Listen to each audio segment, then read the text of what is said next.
तो दोस्तों इस वीडियो में हम बात करने वाले हैं मार्केट के बारे में और आज के दिन देखिए मार्केट में तगड़ी गिरावट हमको देखने को मिल रही है। निफ्टी 50 की बात करें तो ऑलमोस्ट 1.5% निफ्टी डाउन है। ऑलमोस्ट 300 पॉइंट्स के आसपास की गिरावट देखने को मिल रही है। तो ये गिरावट क्यों है, इसके पीछे क्या रीज़न है, वो तो हम डेफिनेटली यहाँ पर डिस्कस करेंगे और उसको समझेंगे भी। लेकिन बात की जाए अगर हमारे पोर्टफोलियो की, तो देखिए निफ्टी में 1.5% की गिरावट है, लेकिन हमारा पोर्टफोलियो 3% तक भी यहाँ पर डाउन देखने को मिल रहा है। तो उसके पीछे क्या रीज़न है, वो यहाँ पर समझने वाली बात है। तो यहाँ पर जो उसका कारण है वो है दोस्तों स्मॉल कैप और मिड कैप की गिरावट। देखिए मिड कैप इंडेक्स यानी कि निफ्टी मिड कैप 100 में आज के दिन करीब करीब 3% की गिरावट हमको देखने को मिल रही है। देखिए कितनी बड़ी बिग रेड कैंडल हमको यहाँ पर देखने को मिल रही है और आज के दिन 50 डे एक्सपोनेंशियल मूविंग एवरेज का ब्रेकडाउन हमको यहाँ पर देखने को मिल रहा है। तो यहाँ से ये सेलिंग और बढ़ सकती है। डेली चार्ट पे ब्रेकडाउन हो चुका है। अगर वीकली चार्ट पे हम देखें निफ्टी मिड कैप 100 को, तो यहाँ पर भी कोई अच्छा स्ट्रक्चर नज़र नहीं आ रहा है। एक ज़बरदस्त रैली हुई थी पिछले 6-7 महीनों में की गज़ब की रैली के बाद हम पे अब यहाँ पर एक कंसोलिडेशन देखने को मिला, उसके बाद ब्रेकडाउन। तो यहाँ से फर्दर ब्रेकडाउन हमको देखने को मिल सकता है। स्ट्रक्चर यहाँ पर अच्छा नज़र नहीं आ रहा है। निफ्टी मिड कैप की बात की जाए तो बड़ी गिरावट है।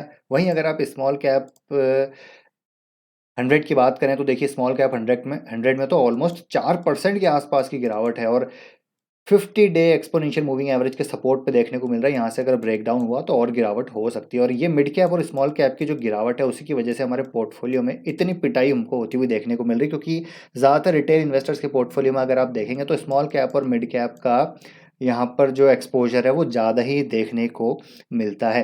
तो इसी वजह से हमारे पोर्टफोलियो की जो गिरावट है आज जो ब्रॉडर इंडेक्स है निफ्टी उसके मुकाबले बहुत ज़्यादा देखने को मिल रही है। बाकी अगर निफ्टी की बात की जाए तो देखिए निफ्टी भी अब यहाँ पर 50 डे एक्सपोनेंशियल मूविंग एवरेज के नीचे ट्रेड कर रहा है और एक बड़े सपोर्ट के आसपास यहाँ पर अब आ चुका है, जिसके बारे में हम लगातार चर्चा कर रहे थे। इतने दिनों से हम यहाँ पर बात कर रहे थे कि मार्केट थोड़ा वीक रह सकता है। ग्लोबल जो मैक्रोज हैं वो वीक हैं, ग्लोबल जो सेंटिमेंट्स है वो अभी इन्वायरमेंट जो है काफ़ी वीक है और निफ्टी अपने ऑलमोस्ट सपोर्ट पे आ चुका है। तो ये सपोर्ट अगर रिस्पेक्ट होता है तो मेरे ख्याल से यहाँ से वापस से एक फर्दर तेज़ी हो सकती है। अगर इन्वायरमेंट सही रहा यहाँ पर ग्लोबल इन्वायरमेंट तो यहाँ पर तेज़ी आ सकती है। अदरवाइज़ यहाँ से ये ब्रेकडाउन होने के बाद फिर से गिरावट हमको देखने को मिल सकती है। उसके बाद जो सपोर्ट नज़र आ रहा है करीब करीब 18,900 18,800 से 900 के बीच यहाँ पर नज़र आ रहा है। तो लेट्स सी क्या ये सपोर्ट को यहाँ पर निफ्टी रिस्पेक्ट यहाँ पर सपोर्ट लेता है या फिर ब्रेकडाउन देखने को मिलता है।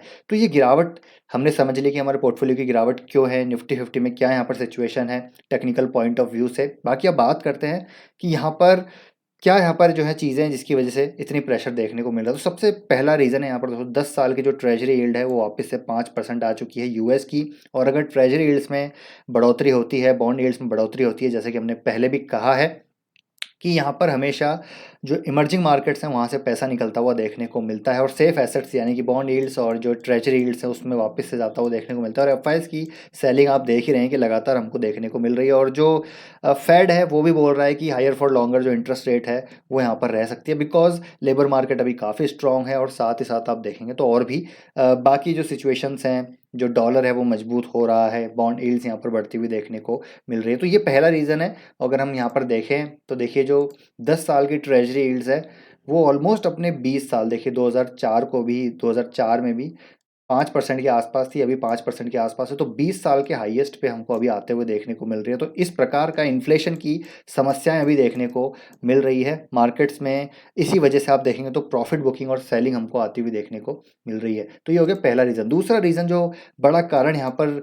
समझ आ रहा है वो है इसराइल हमस का वॉर लगातार देखिए चालू है और आज आई थिंक 17वां दिन है जब ये वॉर हमको लगातार कंटिन्यू देखने को मिल रही है। और डेफिनेटली एक ये बड़ा रीज़न हो सकता है, ऐसा मेरा अजम्पशन है कि इसराइल वॉर है यहाँ पर कुछ ना कुछ नेगेटिव सरप्राइजेज यहाँ पर थ्रो कर सकती है आने वाले समय में, और जिसकी वजह से यहाँ पर पहले ही बिग सेलिंग और प्रॉफिट बुकिंग होती हुई देखने को मिल रही है। और एक स्टेटमेंट के अनुसार अगर हम बात करें तो देखिए इजरायली मिनिस्टर ने कहा है कि ईरान लीडर्स को वो वाइप आउट कर देंगे, मतलब कि यहाँ पर सब तबाह वो कर देंगे। और इस प्रकार का भी सिचुएशन चल रही है। अगर ईरान यहाँ पर इन्वॉल्व होता है ये वॉर अगर थोड़ी सी और स्ट्रेच होती है, यहाँ पर और भी इन्वॉल्वमेंट होता है, इंटरवेंशन होता है बाकी इकोनॉमीज़ का, तो कहीं न कहीं डेफ़िनेटली यहाँ पर और इश्यूज़ होंगे। और अगेन क्रूड ऑयल का यहाँ पर जो है बढ़ना, वो इसी का संकेत है कि कहीं न कहीं यहाँ पर टेंशन्स एस्केलेट होती हुई नज़र आ रही है। और क्रूड ऑयल यहाँ पर जहाँ पर 85 के आस-पास चला गया था, अभी $90 पर बैरल के ऊपर चल रहा है। और अगेन क्रूड का बढ़ना हमारी इंडियन इकोनॉमी के लिए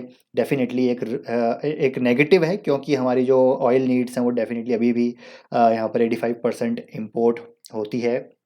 तो इसी वजह से ये जो एक फैक्टर है, कहीं न कहीं नेगेटिव सरप्राइज़ेज़ थ्रो कर सकता है आगे आने वाले समय में। तो ये दूसरा बड़ा कारण है, जिसकी वजह से भी बॉन्ड यील्ड्स यहाँ पर बढ़ रही है। आप देखिए गोल्ड यहाँ पर कितना तेज़ी से बढ़ रहा है, तो यही रीज़न है। तीसरा अगर हम बात करें, तो तीसरा रीज़न थोड़ा-सा डोमेस्टिक है, और वो है दोस्तों, देखिए स्मॉल कैप और मिड कैप का वैल्यूएशन बहुत ज़्यादा ऊपर चले गए थे, बहुत ज़बरदस्त रैली देखने को मिली, और अभी रिज़ल्ट सीज़न शुरुआत हो चुकी है। आप देखेंगे तो नंबर्स यहाँ पर थोड़े वीक आना शुरू हो चुके हैं। अगर मैं बात करूँ तो आईटी सेक्टर के नंबर्स काफ़ी वीक रहे, और डेफ़िनेटली यहाँ पर हालाँकि ग्लोबल थोड़े से ट्रिगर्स की वजह से यहाँ पर आईटी सेक्टर प्रेशर में, लेकिन अभी भी जो गाइडेंस है वो वीक आ रही है। अब दूसरा यहाँ पर बात करें तो आप देखिएगा कि एफएमसीजी के रिजल्ट भी बहुत ज़्यादा अच्छे नहीं आए।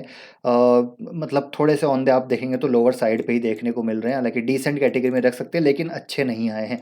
तीसरा अगर हम बात करें तो आप देखिएगा कि यहाँ पर कई सारी कंपनी जैसे कि लॉरस लैब बहुत ही ख़राब रिजल्ट हैं, एम्बर एंटरप्राइजेज ख़राब रिजल्ट हैं, और आप देखेंगे डीमार्ट के रिज़ल्ट भी जो है अच्छे नहीं थे, टाटा कम्युनिकेशन के रिज़ल्ट अच्छे नहीं हैं। तो रिज़ल्ट अच्छे नहीं आ रहे हैं, और इसी वजह से अब उम्मीद लगाई जा रही है कि आगे स्मॉल कैप मिड कैप के अगर नंबर्स यहाँ पर ख़राब होते हुए देखने को मिल सकते हैं, तो वो चीज़ें पहले ही डिस्काउंट हो रही है। तो ये 3 रीज़न मुझे समझ आ रहे हैं बड़े, जिसकी वजह से मार्केट में करेक्शन हो रही है। अब एक अच्छी चीज़ यहाँ पर ये है कि बैंक्स के नंबर्स काफ़ी अच्छे आ रहे हैं, ठीक है? आईसीआईसीआई बैंक के अच्छे आए, एचडीएफसी बैंक के अच्छे आए, कोटक बैंक के अच्छे आए, ठीक है। यहाँ पर आई थिंक केमिकल्स के नंबर में एक रोज़ारी बायोटेक के नंबर अच्छे आए हैं। तो लेट्स सी केमिकल स्पेस किस तरीके से नंबर पेश करता है, लेकिन डेफिनेटली यहाँ पर ओवरऑल देखें तो स्मॉल मिड कैप में नंबर्स अभी थोड़े से कमज़ोर नज़र आ रहे हैं, और इसकी वजह से पिटाई होती हुई नज़र आ रही है। आज आप देखेंगे amber, Laurus, Tata communication, Syngene की कितनी ज़बरदस्त पिटाई हुई थी। तो हालांकि सिंजीन के नंबर बहुत ख़राब नहीं थे, बस वो गाइडेंस, जी हाँ दोस्तों, गाइडेंस जो आ रही है आगे की वो वीक आ रही है, इसी वजह से पिटाई हो रही है। उसकी वजह से मार्केट्स में हमको एक नेगेटिव रिएक्शन देखने को मिल रहा है। तो ये वजह है, 3 बड़े कारण हैं जिसकी वजह से थोड़े से इश्यूज़ हो रहे हैं। हालाँकि अगर देखा जाए तो यहाँ पर जो ग्लोबल एनवायरनमेंट है वो काफ़ी वीक है। डॉलर यहाँ पर मजबूत हो रहा है, रुपी वीक हो रहा है, उसकी वजह से एफआईआईज़ की सेलिंग हमको देखने को मिल रही है, प्रॉफिट बुकिंग देखने को मिल रही है। और स्मॉल मिड कैप में अगर एक बार सेलिंग शुरू होती है तो फिर एक हमको स्पिल ओवर इफेक्ट हमको आता हुआ देखने को मिलता है, और भी जो है पैनिक सेलिंग हमको होती हुई देखने को मिलती है। तो ये है पूरा एनालिसिस क्यों हो रही है गिरावट, और अब क्या करना है, मेन क्वेश्चन ये है। तो देखिए स्मॉल कैप और मिड कैप ऐसे नज़र आ रहे हैं कि थोड़ी और गिरावट यहाँ पर हो सकती है।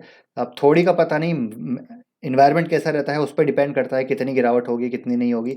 लेकिन डेफिनेटली मिड कैप और स्मॉल कैप की बात हम कब से कर ही रहे हैं कि यहाँ पर बहुत ज़्यादा ओवर वैल्यूशन है, और यहाँ पर बहुत ज़्यादा अग्रेसिव नहीं होना है। इसीलिए मैं आपको थोड़े दिन पहले भी मैंने बोला था, अभी मैं खैर बाहर गया हुआ था अपने किसी काम से, मैं अभी यहाँ पर लौट के आया हूँ, तो मैं देख रहा हूँ कि मार्केट में बहुत ज़बरदस्त यहाँ पर जो है पिटाई होती हुई देखने को मिल रही है स्मॉल और मिड कैप स्पेस में।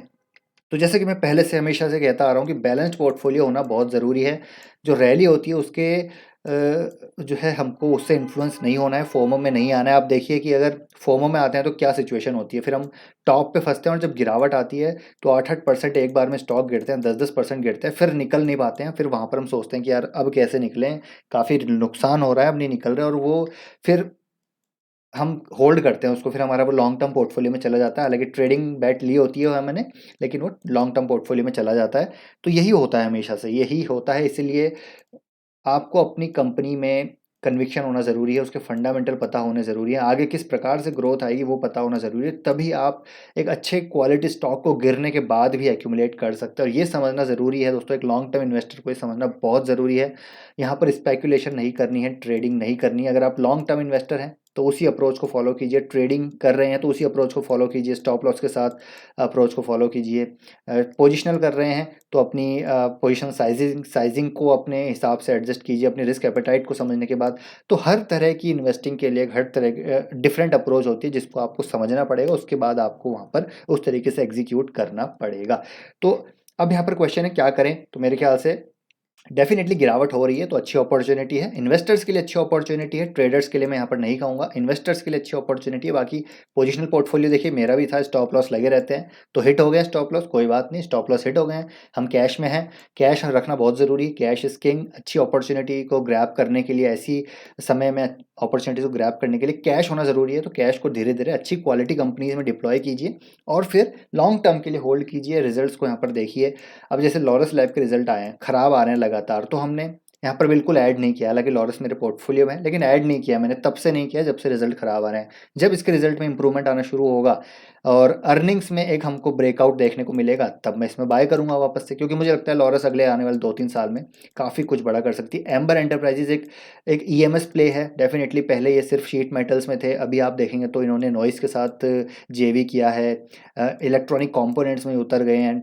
एसी मैन्युफैक्चरर, कॉन्ट्रैक्ट मैन्युफैक्चरर तो है ही, जहाँ पर 30% मार्केट शेयर है। सिडवाल के थ्रू ये जो है रेलवेज में उतर चुके हैं, तो मतलब एम्बर एंटरप्राइजेज लंबी कहानी है, तो इसलिए हमको समझना ज़रूरी है कि आगे की क्या कहानी है। एक शॉर्ट टर्म 8-10% की गिरावट से हमारा जो थीसिस है वो ख़राब यहाँ पर नहीं हो जाती, तो उस चीज़ को समझना ज़रूरी है। साथ ही साथ सिंजीन की मैं बात करूँ, सिंजीन एक लॉन्ग टर्म आगे आने वाले 5-10-15 साल की कहानी है। फार्मा आउटसोर्सिंग एक ट्रेंड है, एक इमर्जिंग ट्रेंड है जो आगे बढ़ता रहेगा। लॉन्ग टर्म फंडामेंटल्स सेक्टर के अच्छे हैं और कंपनी के अच्छे हैं, कंपनी के फंडामेंटल्स ज़बरदस्त हैं और देखिएगा तो ज़बरदस्त ग्रोथ है इस कंपनी में आगे आने वाले समय में, तो इसलिए लॉन्ग टर्म अच्छे स्टॉक्स, अच्छे क्वालिटी स्टॉक्स गिरावट पे एक्यूमुलेट करने के बारे में सोचा जाना चाहिए, ना कि देखिए बिना पढ़े कन्विक्शन नहीं होगा तो हम बेचने के बारे में सोचेंगे, लेकिन कन्विक्शन होगा, फंडामेंटल्स पता होंगे, लॉन्ग टर्म स्टोरी पता होगी, तो हम उसको बाय करने के बारे में सोचेंगे। तो अभी के दिन मैंने क्या ऐड किया है वो मैं आपको बताना चाहूँगा डेफिनेटली। तो देखिए लॉन्ग टर्म में कोर पोर्टफोलियो में अगर मैं बात करूं तो मेरा लार्ज कैप एक्सपोजर भी है, मिड कैप एक्सपोजर भी है, स्मॉल कैप एक्सपोजर भी है। तो लार्ज कैप में मैंने यहाँ पर एचडीएफसी बैंक और कोटक बैंक को यहाँ पर डेफिनेटली यहाँ पर एक्यूमुलेट किया है और मैंने बाय किया है। बाकी मिड कैप स्मॉल कैप में मैं बात करूँ एज ए कंसोलिडेटेड अगर मैं बात करूँ तो देखिए यहाँ पर मैंने एक नई कंपनी को ऐड किया है, रेनबो चिल्ड्रंस मेडिकेयर। नीश कंपनी है हॉस्पिटल इंडस्ट्री में, ज़बरदस्त इसके फाइनेंशियल रेशोज़ हैं, मैट्रिक्स हैं एज़ कम्पेयर टू पीयर्स, ज़बरदस्त कंपनी है। और चिल्ड्रन मेडिकेयर की बात की जाए तो एक ज़बरदस्त लॉन्ग टर्म ट्रेंड है जहाँ पर हाई डबल डिजिट ग्रोथ आएगी और मैनेजमेंट 20% यहाँ पर गाइडेंस ग्रोथ का देता है। बात करते हैं कैरासिल की। कैरासिल के बारे में तो मैं लगातार बता ही चुका हूँ, उसको मैंने ऐड किया है, एक लॉन्ग टर्म प्रीमियमाइजेशन प्ले है। साथ ही साथ मैंने सीडीएसएल को यहाँ पर थोड़ा बहुत ऐड किया है। और अगर मैं बात करूँ विष्णु केमिकल्स को यहाँ पर मैंने ऐड किया है, ये भी मुझे लग रहा है कि एक ज़बरदस्त कंपनी बन सकती है, आगे मार्जिन ग्रो हो सकते हैं। कंपनी जो है वैल्यू एडेड प्रोडक्ट्स में उतर रही है, ठीक है, बेरियम और यहाँ पर क्रोमियम के। साथ ही साथ गति लिमिटेड एक टर्न अराउंड स्टोरी है, इसको मैंने ऐड किया है, अगर यहाँ पर टर्न अराउंड दिखा तो और ऐड करेंगे, वरना बेच के भी निकल सकते हैं। तो ये 2 चीज़ें हैं जो थोड़ी सी अभी टेंटेटिव है, लेकिन इनको मैं ऐड करूँगा अगर मुझे अर्निंग्स में अच्छा दिखाई दिया।